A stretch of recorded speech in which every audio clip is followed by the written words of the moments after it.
ಬೆಳಗಾವಿಯಲ್ಲಿ ಇನಾಮದಾರ್ ಸಕ್ಕರೆ ಕಾರ್ಖಾನೆಯಲ್ಲಿ ಬಾಯ್ಲರ್ ಸ್ಫೋಟಗೊಂಡು 7 ಜನ ಸಾವನ್ನಪ್ಪಿದ್ರು. ಮಧ್ಯಾಹ್ನದ ಹೊತ್ತಿಗೆ ಒಬ್ಬರು ಗಾಯಾಳು ಇನ್ನೂ ಕೂಡ ಜೀವಂತವಾಗಿದ್ರು. ಈಗ ಬರ್ತಾ ಇರುವಂತಹ ಮಾಹಿತಿಯ ಪ್ರಕಾರ ಆ ಗಾಯಾಳು ಕೂಡ ಮೃತಪಟ್ಟಿದ್ದಾರೆ. ಒಟ್ಟಾರೆ ಬೆಳಗಾವಿಯ ಇನಾಮದಾರ್ ಸಕ್ಕರೆ ಕಾರ್ಖಾನೆಯಲ್ಲಿ ಮೃತಪಟ್ಟವರ ಸಂಖ್ಯೆ 8ಕ್ಕೆ ಏರಿಕೆಯಾಗಿದೆ.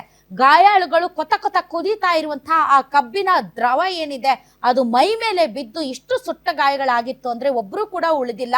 ಅಷ್ಟು ಭಯಾನಕ ಘೋರ ದುರಂತ. ಮತ್ತು ಸತ್ತವರೆಲ್ಲ ಚಿಕ್ಕ ಚಿಕ್ಕ ಹುಡುಗರು. ಒಬ್ರಿಗೊಂದು 35 ವರ್ಷ 41 ವರ್ಷ ಬಿಟ್ರೆ ಉಳಿದವರೆಲ್ಲರೂ 25, 26, 27 ಈ ರೀತಿ ತುಂಬಾ ಚಿಕ್ಕ ಚಿಕ್ಕ ವಯಸ್ಸಿನ ಹುಡುಗರು. ಆದರೆ ಮಧ್ಯಾಹ್ನದವರೆಗೂ ಕೂಡ ಒಂದು ಕೇಸ್ ಆಗಿಲ್ಲ, ಯಾರ ಮೇಲೂ ಕೂಡ ಪ್ರಕರಣ ದಾಖಲಿಸಲಿಲ್ಲ. ಮತ್ತು ಸಾಂತ್ವನ ಹೇಳೋದಕ್ಕೆ ಆ ಒಂದು ಸಕ್ಕರೆ ಕಾರ್ಖಾನೆ ಮಾಲೀಕರಾಗ್ಲಿ ಅಥವಾ ವ್ಯವಸ್ಥಾಪಕ ಮಂಡಳಿ ಆಗ್ಲಿ ನಿರ್ದೇಶಕ ಮಂಡಳಿ ಆಗ್ಲಿ ಯಾರೊಬ್ರು ಬರ್ದೇ ಇರೋದು ಕುಟುಂಬರ ಪಿತ್ತ ನೆತ್ತಿಗೇರಿಸಿದೆ. ಈಗ ಶವಗಳನ್ನ ಹಾಗೆ ಇಟ್ಟು ಶವಗಳನ್ನ ನೋಡಿ ಎಷ್ಟು ಹೊಟ್ಟೆ ಉರಿಯುತ್ತೆ ಸತೀಶ. ಪಾಪ ಚಿಕ್ಕ ಹುಡುಗರು 24, 25, 26 ವರ್ಷದ ಹುಡುಗರು ಪಾಪ ನೋಡು ಎಲ್ಲ ಸಾಲು ಹೆಣಗಳನ್ನ ಹಂಗೆ ಇಟ್ಟಿದ್ದಾರೆ ಅಂದ್ರೆ ಯಾರ್ ನಿರ್ಲಕ್ಷ್ಯ ರೀ ಇದು? ಅಲ್ಲ ರೀ, ಸಕ್ಕರೆ ಕಾರ್ಖಾನೆಗಳಲ್ಲಿ ಬಾಯ್ಲರ್ಗಳು ಎಷ್ಟು ಹೀಟ್ ಇರುತ್ತೆ ಗೊತ್ತಾ? ನಾನು ಇತ್ತೀಚೆಗೆ ಬೆಳಗಾವಿಗೆ ಹೋದಾಗ ಒಂದು ಸಕ್ಕರೆ ಕಾರ್ಖಾನೆ ಹೇಗೆ ಸಕ್ಕರೆ ಪ್ರಾಸೆಸ್ ಆಗುತ್ತೆ, ಸಕ್ಕರೆ ಕಾರ್ಖಾನೆಯಲ್ಲಿ ಸಕ್ಕರೆ ಹೇಗೆ ತಯಾರಾಗುತ್ತೆ ಅನ್ನೋದನ್ನ ಕಂಪ್ಲೀಟ್ ಆಗಿ ನೋಡ್ಕೊಂಡು ಬಂದೆ. ನಂಗೆ ತುಂಬಾ ಭಯ ಆಗಿದ್ದಂದ್ರೆ ಆ ಬಾಯ್ಲರ್ ಅಲ್ಲೇ ಆ ಕೊತ ಕುದೀತಾ ಇರುವಂತಹ ಬಾಯ್ಲರ್ ಒಂದು ಇಷ್ಟೇ ಉಷ್ಣಾಂಶದಲ್ಲಿ ಅದನ್ನ ಕುದಿಸ್ಬೇಕಾಗತ್ತೆ. ಕುದಿಸಿ ಅದು ಆ ದ್ರವ ಇರೋದು ಘನರೂಪಕ್ಕೆ ಬರಬೇಕು. ಅಂದ್ರೆ ಸಣ್ಣ ಸಕ್ಕರೆಯ ಕಣಗಳಾಗಿ ಮಾರ್ಪಾಡಾಗುವಷ್ಟರ ಮಟ್ಟಿಗೆ ಕೊತ ಕುದೀತಾ ಇರುವಂತಹ ಸಕ್ಕರೆ. ಆ ಒಂದು ಸಕ್ಕರೆ ತುಂಬಿರುವಂತಹ ಆ ಬಾಯ್ಲರ್ ಒಳಗಡೆ ಏನೋ ರಿಪೇರಿ ಬಂದಿದೆ ಅಂತ ಅದನ್ನ ರಿಪೇರಿಗಿಂತ ಮುಂಚೆ ಒಳಗಡೆ ಅಷ್ಟು ಕೊತ ಕುದೀತಾ ಇರುವಂತಹ ದ್ರಾವಣ ಇದ್ದಾಗ ಯಾವ ರೀತಿ ಸುರಕ್ಷತಾ ಕ್ರಮಗಳನ್ನ ಕೈಗೊಳ್ಬೇಕು? ಒಂದಿಷ್ಟು ಮಿಸ್ ಆದ್ರೂ ಕೂಡ ಆ ಒಂದು ಇದು ಕೊತ ಕುದೀತಾ ಇರುವಂತಹ ಆ ಕಬ್ಬಿನ ರಸ ಏನಿದೆ ಅದು ಮೈ ಮೇಲೆ ಬಿದ್ರೆ ಏನ್ ಆಗಬೇಡ, ಮನುಷ್ಯ ನಿಂತು ನಿಲ್ವಲ್ಲ ಸತ್ತೋಗ್ಬಿಡ್ತಾನೆ. ಅವ್ರು ಏನ್ ಪಾಪ ಮಾಡಿದ್ರು ಪಾಪ ಆ ಭಾಗದಲ್ಲಿ? ಫಸ್ಟ್ ಆಫ್ ಆಲ್ ನಿರುದ್ಯೋಗ, ಏನೋ ಸಕ್ಕರೆ ಕಾರ್ಖಾನೆಯಲ್ಲಿ ಕೆಲಸ ಮಾಡಿ ಜೀವನ ಮಾಡೋಣ ಅಂತ ಹೋಗಿರ್ತಾರೆ. 8 ಜನ ಸಾವನ್ನಪ್ಪಿದ್ದಾರೆ. ಸಾಲ್ ಹೆಣಗಳನ್ನ ಮಲಗಿಸಿದ್ದಾರೆ. ಒಬ್ರು ಬಂದ್ ಮಾತಾಡಲ್ಲ ಅಂತಂದ್ರೆ ಇವ್ರಿಗೆ ಏನಾದ್ರು ಮನುಷ್ಯತ್ವ ಇದೆಯೇನ್ರಿ ನಿಮ್ಗೆ? ಇರ್ಲಿರಿ, ಜನ ಏನ್ ಮಾಡ್ತಾರೆ ಹೆಂಗೆ ಅದನ್ನ ಪಕ್ಕಕ್ಕಿಡಿ. ಮಾನವೀಯತೆ ಮನುಷ್ಯತ್ವ ಇರ್ಬೇಕು. ಹೆಣಗಳನ್ನ ಬೀದಿಯಲ್ಲಿ ಹಾಕಿ ಇಲ್ಲ ನಾವು ಮಣ್ಣು ಮಾಡಲ್ಲ, ನಾವು ಅಂತಿಮ ಸಂಸ್ಕಾರ ಮಾಡಲ್ಲ ಅಂತ ಅಲ್ಲಿ ಕೂತಿದಾರಂತೆ. ನೇರ ಪ್ರಸಾರದಲ್ಲಿ ಯಾರು ಜಾಯ್ನ್ ಆಗಿದ್ದಾರೆ ಈಗ? ಓಕೆ ತೋರಿಸಿ, ಅಲ್ಲಿದ ಲೈವ್ ದೃಶ್ಯಗಳನ್ನ ತೋರಿಸಿ ನಮ್ಗೆ. ಎಸ್ ನೋಡಿ, ಅಲ್ಲಿ ಚುಣಪ್ಪ ಪೂಜಾರಿ ಅವರು ಇದ್ದಾರೆ. ಚುಣಪ್ಪ ಪೂಜಾರಿ ಅವರು ರೈತ ಹೋರಾಟಗಾರರು, ಕಬ್ಬಿನ ಹೋರಾಟದಲ್ಲಿ ತುಂಬಾ ಮುಂಚೂಣಿ ಪಾತ್ರವನ್ನ ವಹಿಸಿದವರು, ರೈತ ಮುಖಂಡರು. ಅಲ್ಲಿ ನಮ್ಮೊಂದಿಗೆ ನೇರ ಸಂಪರ್ಕಕ್ಕೆ ಬಂದಿದ್ದಾರೆ. ಈಗಿನ ಕಾಲದಲ್ಲಿ ಪ್ರತಿಯೊಬ್ರು ಕೆಮಿಕಲ್ ಮಿಶ್ರಣ ಆಹಾರ ತಿಂದು BP ಶುಗರ್ ಬಂತು ಅಂತ ಚಿಂತೆ ಮಾಡ್ತಾರೆ. 24 ಧಾನ್ಯಗಳನ್ನ ನೀರಿನಲ್ಲಿ ನೆನೆಸಿ ನೆರಳಿನಲ್ಲಿ ಒಣಗಿಸಿ ಮಣ್ಣಿನ ಮಡಿಕೆಯಲ್ಲಿ ಹದವಾಗಿ ಹುರಿದು ಸಾಂಪ್ರದಾಯಿಕ ಪದ್ಧತಿಯಲ್ಲಿ ತಯಾರಾಗಿದೆ ಜೀನಿ. BP ಶುಗರ್ ದೂರ ಆಗ್ಬೇಕು ಅಂದ್ರೆ ಪ್ರತಿದಿನ ಜೀನಿ ಕುಡಿಯಿರಿ. ಈರಣ್ಣ ಅವರು ಕೂಡ ಏನು ಮೃತರ ಸಂಬಂಧಿಕರು ಕೂಡ ನಮ್ಮೊಂದಿಗೆ ಈಗ ಅಲ್ಲಿ ನೇರ ಸಂಪರ್ಕಕ್ಕೆ ಕೂತಿದ್ದಾರೆ. ನನ್ನ ಧ್ವನಿ ಅವ್ರಿಗೆ ಕೇಳಿಸ್ತಾ ಇದೆಯಾ? ಅಲ್ಲಿ ಈರಣ್ಣ ಅವರೇ, ನನ್ನ ಧ್ವನಿ ತಮಗೆ ಕೇಳಿಸ್ತಾ ಇದೆಯಾ? ಕೇಳಿಸ್ತಾ ಇದೆಯಾ? ನೋಡಿ, ಇಂತಹ ಸಂದರ್ಭದಲ್ಲಿ ನಾವು ಮಾತಾಡಬಾರ್ದು, ನನಗೆ ಅದ್ರ ಬಗ್ಗೆ ಅರಿವಿದೆ. ಆದ್ರೆ ಪರಿಸ್ಥಿತಿಯ ಒಂದು ತೀವ್ರತೆ ಎಷ್ಟಿದೆ, ಸಂಬಂಧಿಕರ ಆಕ್ರಂದನ ಎಷ್ಟಿದೆ, ನೋವು ಎಷ್ಟಿದೆ, ಚಿಕ್ಕ ಹುಡುಗರನ್ನ ಕಳ್ಕೊಂಡಿರುವಂತಹ ತಂದೆ ತಾಯಿಗಳ ಪರಿಸ್ಥಿತಿ ಹೇಗಿದೆ ಅನ್ನೋದನ್ನ ತೋರಿಸಬೇಕಾಗಿರೋದ್ರಿಂದ ಇವತ್ತು ನಿಮ್ಮನ್ನ ಮಾತಾಡ್ತಾ ಇದ್ದೀನಿ. ಹಲೋ ಮೇಡಮ್, ಕೇಳ್ತಾ ಇದೆ. ಹೆಂಗಿದೆ ರೀ ಪರಿಸ್ಥಿತಿಯಲ್ಲಿ? ಏನಿಲ್ಲ ಮೇಡಮ್, ನಿನ್ನೆ ಆಕ್ಚುಲಿ ಅದು 11:30ಕ್ಕೆ ಅವನು ಡ್ಯೂಟಿಗೆ ಹೋದ. ಫುಲ್ ವಿಂಡೋದಲ್ಲಿ 11:30ಕ್ಕೆ ಡ್ಯೂಟಿಗೆ ಹೋದ ಮೇಡಮ್. ಆಕ್ಚುಲಿ ಅಲ್ಲಿ ಸ್ವಲ್ಪ ಜಾತ್ರೆ ಇತ್ತು. ಹಲೋ ಹೇಳ್ರಿ ಸರ್, ಹೇಳ್ಕೊತ ಹೋಗ್ರಿ. ಜಾತ್ರೆ ಇತ್ತು, ಅದಕ್ಕಾಗಿ ಇವ್ರಿಗೆ ಕಾಲ್ ಮಾಡಿ ಕರೆದು ಅವ್ರಿಗೆ 11:30ಕ್ಕೆ ಹೋದ್ರು. ಆಕ್ಚುಲಿ ಅದು 2:02ವರೆಗೆ ಘಟನೆ ಆಗಿದೆ.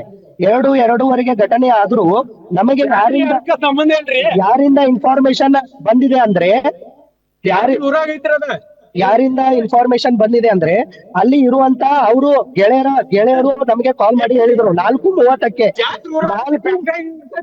4:30ಕ್ಕೆ ಗೊತ್ತಾಯ್ತು. ನಾವು ಹೋಗ್ಬೇಕಾದ್ರೆ 5:15, 6 ಗಂಟೆ ಆಯ್ತು. ಕೇಲಿಯಲ್ಲಿ ಹೋಗಿ ಅದು ಕೇಲಿ ಹಾಸ್ಪಿಟಲ್ ಅಲ್ಲಿ ಅವ್ರನ್ನ ಇಟ್ಟಿದ್ರು. ಆಲ್ರೆಡಿ ಅವರು ಸ್ಪಾಟ್ ಡೆತ್ ಆಗಿದ್ದಾರೆ. ಆಲ್ರೆಡಿ ಅವರು ಸ್ಪಾಟ್ ಡೆತ್ ಆಗಿದ್ದಾರೆ. ಅಲ್ಲಿ ಏನೋ ಗೊತ್ತಾಗ್ತಾ ಇಲ್ಲ. ಅದ್ ನಮ್ ಸಂಬಂಧಿಕರ ನಮ್ ಮೃತದೇಹನ ಎಲ್ಲಿದ್ದಾವೆ ಏನಿದ್ದಾವೆ ತೋರ್ಸೋರಿಲ್ಲ, ಯಾರು ಇಲ್ಲ. ಅಲ್ಲಿ ಇಳಿಸಿದ್ರು ಹೋಗಿದ್ದಾರೆ, ಅಲ್ಲಿ ಯಾರು ಇನ್ಫಾರ್ಮೇಶನ್ ಕೊಡೋರು ಇಲ್ಲ. ಸೊ ಈ ತರ ಆಗಿದೆ ಮೇಡಮ್, ಈ ತರ ಆಗಿದೆ. ಆಕ್ಚುಲಿ ಅವ್ರಿಗೆ ಸೇಫ್ಟಿ ಪರ್ಪಸ್ ಏನಿದೆ ಹೇಳಿ, ಸೇಫ್ಟಿ ಪರ್ಪಸ್ ಏನಿದೆ? ಈ ತರ ಆದ್ರೆ ಆಕ್ಚುಲಿ ಏನೋ ಒಂದ್ ಸ್ವಲ್ಪ ಬದುಕೊಳ್ಳಿಕ್ಕೆ ಸೇಫ್ಟಿ ಪರ್ಪಸ್ ಆದ್ರೂ ಬೇಕಲ್ವಾ? ಇವತ್ತು ಅವನು ITI ಮಾಡಿದಾನೆ, ಡಿಗ್ರಿ ಮಾಡಿದಾನೆ, ಪದವಿ ಮಾಡಿದಾನೆ. ಇವತ್ ಯಾವ್ದೇ ಜಾಬ್ ಇಲ್ದಕ್ಕೆ ಅಲ್ಲಿ ಹೋಗಿ 10,000ಗೆ ದುಡಿತಾ ಇದ್ದಾನೆ. ಯಾಕಂದ್ರೆ ತನ್ ಕಾಲ್ ಮೇಲೆ ತಾನು ನಿಂತ್ಕೋಬೇಕಂತ. So, ಈ ತರ ಆದ್ರೆ ಇವತ್ತು ಬೆಳಿಗ್ಗೆ 9 ಗಂಟೆಗೆ ಮೃತದೇಹವನ್ನು ತಂದು ಸ್ಮಶಾನದಲ್ಲಿ ಮಣ್ಣು ಮಾಡಿದ್ರೆ ಯಾರೊಬ್ರು ಇಲ್ಲ. ಊರಲ್ಲಿರೋ ಪೊಲೀಸರು ಇಲ್ಲ, ಮತ್ತೆ ಅವ್ರು ಯಾರು ಫ್ಯಾಕ್ಟ್ರಿ ಅವರು ಇಲ್ಲ, ಯಾರೊಬ್ರು ಇಲ್ಲ. ಆಮೇಲೆ ಬಂದು ಸಾಂತ್ವನ ಹೇಳಿ ಪರಿಹಾರ ಕೊಡ್ತಾನಂತಾರೆ. ಅವ್ರು ಪರಿಹಾರ 5 ವರ್ಷಕ್ಕಷ್ಟೇ. ಅವ್ನಿಗೆ ಇವಾಗ 25 ವರ್ಷ, ಇನ್ನು ಅವ್ನು 35 ವರ್ಷ ಸರ್ವಿಸ್ ಮಾಡ್ಬೇಕು ಅಂದ್ರೆ ಅವ್ರು ಪರಿಹಾರ ಕೊಡೋದು 5 ವರ್ಷ. ಇನ್ನು 25 ವರ್ಷ ಅವ್ರು ಭಿಕ್ಷೆ ಬಿಡ್ಬೇಕಾ ಮನೆಯನ್ನವರು? ಇನ್ನು 25 ವರ್ಷ ಏನ್ ಮಾಡ್ಬೇಕು? ಸೊ ಪರಿಹಾರ ಏನ್ ಕೊಡೋದು ಬೇಡ. ಅವ್ರ ಮನೆಯಲ್ಲಿರೋರ್ನು ಅವ್ರ ತಂದೆ ತಾಯಿರು ಮಠ ಅವ್ರು ನೋಡ್ಕೊಳ್ಳಿ, ಅವ್ರ ಮನೆಯವರು ಅಲ್ಲಿ ಬಂದಿರ್ಲಿ. ಒಬ್ಬನೇ ಮಗ, ಇಬ್ರು, ಅದ್ರಲ್ಲಿ 7 ಜನರಲ್ಲಿ ಇಬ್ಬರಿಗೆ ಮದುವೆ ಆಗಿಲ್ಲ, ತಂದೆ ತೀರೋಗಿದ್ದಾರೆ. ದೀಪಕ್ ಮುನಿಹೊಳಿ ಅವರ ತಂದೆ ತೀರೋಗಿದ್ದಾರೆ, ಮತ್ತೆ ಅವರ ತಾಯಿ ಏಜ್ ಆಗಿದೆ. ಸೊ ಇನ್ 25 ವರ್ಷ ಏನ್ ಮಾಡ್ಬೇಕು? ಕೊಡೋ ಪರಿಹಾರ 5 ವರ್ಷಕ್ಕಾಯ್ತು. ಅವರ ಸ್ಯಾಲ್ರಿಗೆ ಕ್ಯಾಲ್ಕುಲೇಷನ್ ಮಾಡಿದ್ರೆ 5 ವರ್ಷಕ್ಕೆ ಈಕ್ವಲ್ ಆಗುತ್ತೆ. ಇನ್ 25 ವರ್ಷ ಏನ್ ಮಾಡ್ಬೇಕು? ಅಲ್ಲ, ಇಲ್ಲಿವರೆಗೆ ಯಾರ ಮೇಲೂ ಕೂಡ ಪ್ರಕರಣ ದಾಖಲು ಮಾಡಿಲ್ಲ ಅನ್ನುವಂತ ವಿಚಾರ ಕೇಳಲ್ಪಟ್ಟೆ. ಮಾಲೀಕರು, ನಿರ್ದೇಶಕ ಮಂಡಳಿ, ವ್ಯವಸ್ಥಾಪಕ ಮಂಡಳಿ.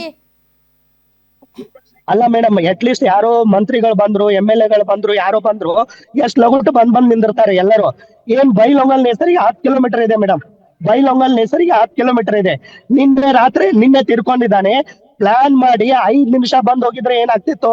ಯಾರೊಬ್ರು ಇಲ್ಲ. ನಾವೇ ಎಲ್ಲಾ ಸ್ನೇಹಿತರು ಕೂಡ, ನಾವೇ ಊರನ್ನಲ್ಲಿರುವ ಹಿರಿಯರು ಕೂಡ ಎಲ್ಲಾ ಊರನ್ನಲ್ಲಿರೋರೇ ಮನ್ ಮಾಡಿದ್ರು. ಒಬ್ಬೊಬ್ರೆ ಮಕ್ಕಳು, ಮದ್ವೆ ಆಗಿಲ್ಲ, ಮಕ್ಕಳಿಲ್ಲ, ಏನೋ ಇಲ್ಲ. ಅವ್ರ ಮುಂದಿನ ಫ್ಯೂಚರ್ ಏನೋ ಮನೆಯವ್ರದ್ದು ಎಲ್ಲ ಅವ್ರು ಕೊಡೋ 5 ಲಕ್ಷ, 10 ಲಕ್ಷ, 15 ಲಕ್ಷ ತಗೊಂಡು ಏನ್ ಮಾಡೋಣ? ಇವತ್ತು ಡಿಗ್ರಿ ಮಾಡಿದ, BCom BA ಪದವಿ ಮಾಡಿದ, ಅಲ್ಲಿ ಜಾಬ್ ಇಲ್ಲ. 10 ವರ್ಷ 20 ವರ್ಷ ಆಯ್ತು, ಜಾಬ್ ಇಲ್ಲ, ಕರಿತಾ ಇಲ್ಲ.